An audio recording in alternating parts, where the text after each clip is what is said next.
Allow me to introduce myself.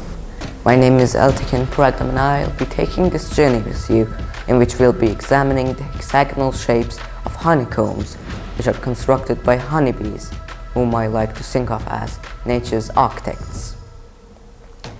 Why hexagons are used to construct honeycombs is a question that may occur to anyone who observes honeycombs. Although there's a logical answer for it, we should look at a much more important aspect.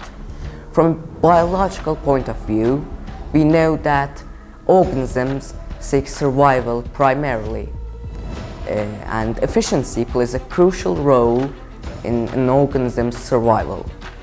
So, more efficient an organism is, more is its chance of survival.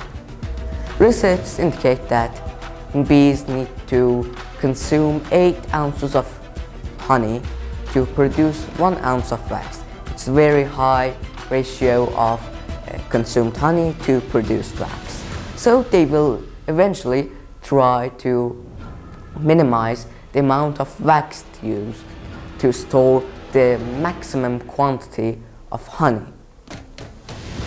There are also many reasons why hexagons are preferred for constructing honeycombs, one of which is because hexagons are one of the few shapes which interlock seamlessly, which means when connected, they don't create wasted spaces.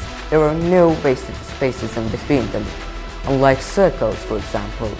Although they have a very high ratio of area to circumference, they create wasted spaces when connected, which makes it unsuitable for bees to construct honeycombs with. Studying additional shapes such as triangles, we can see by examining formulas square root of 3 divided by 4 times a squared and the primitive formula of 3a in equilateral triangles, we can see that they have a low ratio of area to perimeter, which makes it also unsuitable for bees to construct honeycombs with. Upon further examination of other shapes, we can conclude squares, which by also examining formulas of area, a equals a squared, and the primitive formula of p equals 4a, we can see that although they have a higher ratio of area to perimeter, they still are not the most suitable shape for constructing honeycombs.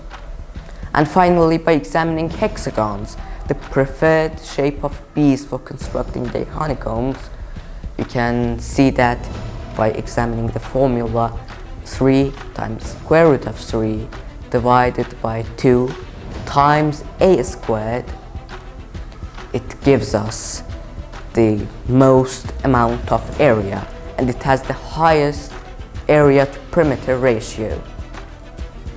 And finally, if we examine all these shapes under study, we can see this inequality in which we can conclude that hexagons create the maximum amount of area, the maximum amount of storage for honey, and use the least amount of wax, which is the actual purpose of bees for constructing honeycombs.